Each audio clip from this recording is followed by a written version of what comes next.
it sucks being wrong. Sometimes it's like, man, I almost had it. I was close, my predictions, whatever the case may be. And then other times it's like, wow, I was spot on. I know exactly, I knew exactly what was going to happen. I knew the schemes, I knew what done. And that's how I feel right now. You see, I made a video based off of the Ravens and Raiders game of week 2. And although it took me a while to edit and clip and upload and everything, it is up there and it is there. And it kind of had the same premise of my reaction to week 1 of the Ravens game, which was Todd Monken did to figure it out. And in that in that next video with the Ravens and Raiders, I talked about how the Ravens had to figure it out quick and how they had to utilize Derrick Henry's rushing attempts to at least 20 to 25. That was the ratio I kind of gave. 20 to 25 rushes per game is the sweet spot for someone like Derrick Henry. And it happened. The Ravens played the Cowboys on Sunday, and for one, I had a feeling that Derrick Henry was going to have a big game because the Cowboys against the rush this year, I mean, we saw them against the Saints, and that was a shit show and a half. I mean, Alvin Kamara was all over that game. His fingerprints were all over that game. And if you think about the Saints and who we expected them to be, and Alvin Kamara and them having the type of running game that they had against the Cowboys, you kind of figure that Derrick Henry and the Baltimore Ravens would have something a little similar. And they did. Derrick Henry, 5 rushing attempts, couple tutties.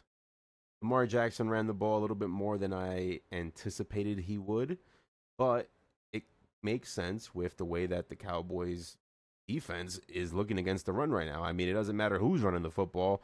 They're going to get yards, they're going to get touchdowns, and they're going to be effective in the game running the football. Um, don't know how well that plays out for Micah Parsons with the new contract deal and everything. Don't know how that's going to shake up. I mean, we know Dak and CeeDee Lamb got paid, and that looked like they were having some discussions on the sideline. Very heated discussions on the sideline. But again, it's the frustration that comes when you're losing a football game. However, I want to talk about the Cowboys and Ravens game from the Ravens' perspective. So the Ravens coming into this were 0-2. If the next 3 games that they had scheduled after that Raiders loss was the Cowboys, then they got the Bills, and they got the Bengals. And I said it can get ugly very, very quick because when the Cowboys were playing at home in Jerry's World, they're hungry for a win. They're looking to, really establish themselves as the true contenders that they want and aspire to be in the NFC. Unfortunately for them, they took another L. They got the Bills and the Bengals coming up. The Bills haven't played the elitist of the elite yet in the NFL, so it's kind of hard to judge. Josh Allen doesn't have a ton of weapons. I feel like the Ravens are going to get the better of Josh Allen next week, and then the week after that, I don't see a world where the Bengals can stop Lamar and Derrick Henry if they produce the way that they did against the Cowboys. So Lamar Jackson in this game against the Cowboys was 12 of 15. Um, Derrick Henry had 25 carries for 151 yards, 2 tuds. Lamar rushed for I think 13 or 14 times for 80 something yards with a touchdown, a rushing touchdown as well. More than I expected. I thought he'd run at like a max 10 times in this game and really emphasize giving the ball to Derrick Henry. Um, but again, I said Tom Monken needed to figure it out, needed to give the ball to Derrick Henry more, and he did. And they found a lot of success against that Cowboy defense. I mean, they were able to move the chains. I think they were averaging around almost 5 yards a carry, which is insane. Lamar Jackson didn't have a pick. He only missed 3 targets. It wasn't a high volume throwing game. I mean, the last 2 games, I want to say he threw over 30 times in each game. Um, Whereas this game, it was more about taking the short stuff, taking whatever the defense gives you. The run game was established, and Derrick Henry was able to move the chains. It also made defense think about the run way more and allow the wide receivers and the tight ends to get open. It was a great scheme. It was a great bounce back from that ugly loss against the Raiders. I mean, it wasn't like a terrible loss, but it wasn't a loss that you expected the Ravens to take in week 2, the Gardner Minshew and the Raiders of all people. But they had a very, very solid game. Very impressive game. I'm glad that they had the game that they had because now they're looking more like the Baltimore Ravens that people expected coming into this season. Again, I'm not a Baltimore Raven fan by any stretch of the imagination. I appreciate Lamar Jackson's game. I value that he is an MVP in this league and a top 3 quarterback. It's insane if you keep Lamar out of the top 3 quarterbacks. I honestly think it's top 2. I think it's Patrick Mahomes and it's Lamar Jackson and then the field. But it's great to see. It was good to see Nelson Aguilar catch a bomb for 56 yards. I think 55, 56 yards. It wasn't like the ultimate productive day receiving for them, but they didn't have to. They were up and up huge in this game. Another tough break for the Dallas Cowboys. They didn't really have to throw the ball that much, and they were able to score. Defense was able to, hold out. The game ends up being 28-25, so you think, oh, it was a nail biter. It was a game. Nah, not really. But, that's we'll say what. But amazing game for the Ravens. The only thing that I would say and take away from this game is to not fall in love with the idea that this is how you're going to be able to win it. Again, the Cowboys are very, very mediocre against the rush, which wasn't really something that you would think was possible when you got Micah and D Law there. But it is what it is, and it is what's their reality right now that they can't stop the run. Um, but the Ravens can't get used to playing football like this. I don't think against the Bills they'll be able to just run havoc on. Against the Bengals, I don't think they'll be able to run havoc on. I think those defenses up a little bit better against the rush. Not, amazing against the rush, but I don't think it's going to be the day where Derrick Henry gets 151 yards like nothing. It wasn't like nothing, 25 attempts, but you know what I mean. Just dominating the run game. I think he'll have something like 100 yards, 110 yards, but not 150. And I think Lamar will have to throw the ball a little bit more and get his wide receivers, tight ends involved a lot more. I didn't like what I saw in terms of. I mean, you got the run game going.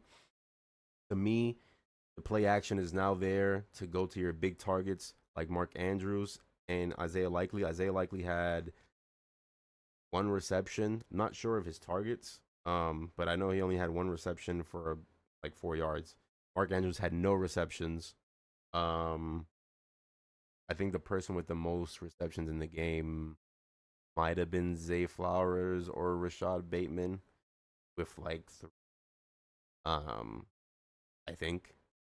But nonetheless, they cannot win every football game playing like this. They can do it against the teams that cannot defend the rush very well, but against teams that are more, competent on defense, you're gonna have to mix it up. Play action has to be in the scheme way more when you're rushing the football with Derrick Henry or even with Lamar Jackson. You're making defenses think more, and you gotta utilize that play action. Make it believe low single back I formation play actions. Get your tight ends open, and able to have those one-on-one matchups with linebackers. You want that all day. And there was a couple of instances where you can see it. Oh man, Isaiah Likely or Mark Andrews is one-on-one, or maybe even maybe Zay Flowers, or Aguilar is one-on-one. Take advantage of play action, bam. But it was a good win for the Baltimore Ravens. Defensively, they look better. Obviously, they end up giving up 25 points at the end of the game. But when you're thinking about the Ravens were up big, up 20, the other team is bound to, you're bound to take the foot off the gas a little bit and not want to put out every defensive scheme that you might think of is going to work, and give up too much when you're up big in a game like that. Obviously, you potentially could have gave up the lead, taking your foot off the gas, but they were able to hold out and win. For the Cowboys, man, uh, it doesn't make me happier. It doesn't make me happier to see the Cowboys just miserable and not able to figure it out in a year where you pay CeeDee Lamb and Dak Prescott, and you're coming in thinking, "Wow, finally pay our guys. We don't got to think about this all season. You know, we don't have to think about, oh man, we're gonna lose Dak or we're gonna lose D or this or that." The number one top paid quarterback in the league smells like shit. He was 28 of 51. First of all, Dak Prescott should not be throwing the ball 51 times in a game ever. He is not Patrick Mahomes.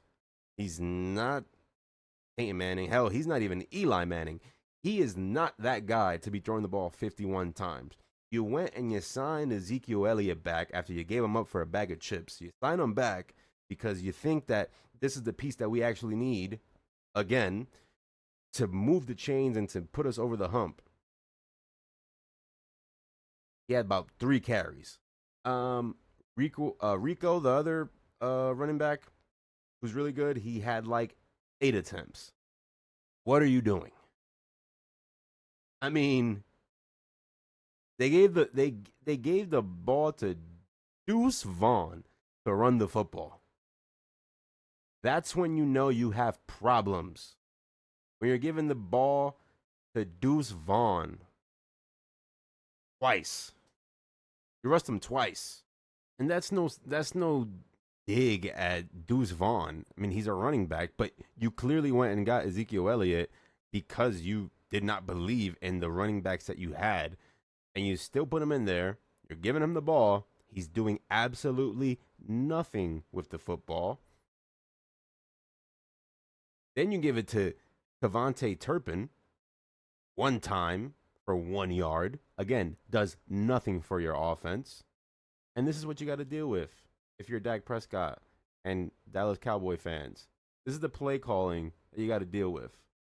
Sure, you rushed the ball for whatever it was, almost 20 times, but you split those rushes between 5 people, and one of them was your quarterback who rushed for 2 times. What are you doing? The Cowboys are abysmal, and I'm loving every freaking second because,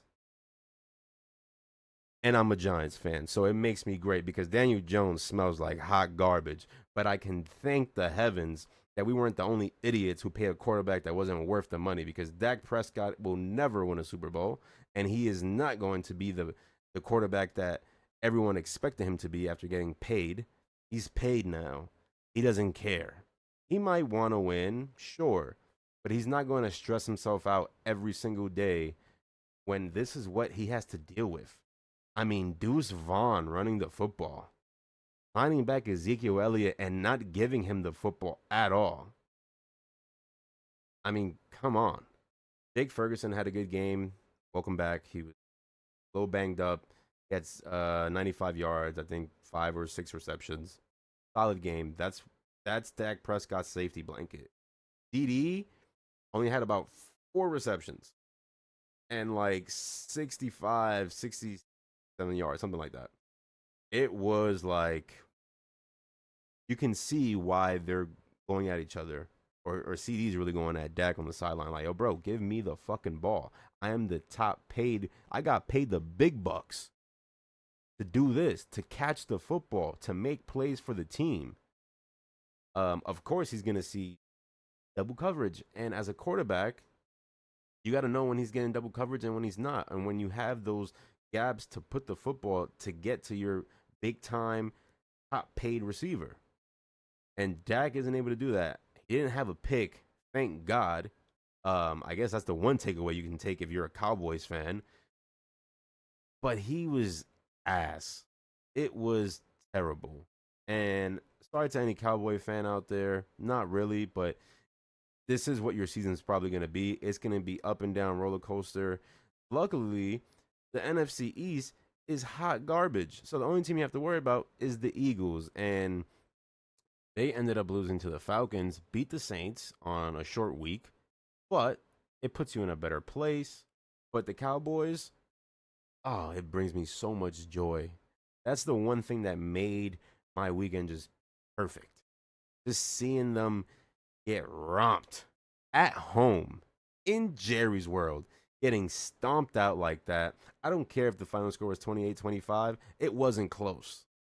It was not close. And I saw this game at brunch. I was literally at brunch, and I didn't think I was going to be able to catch this game.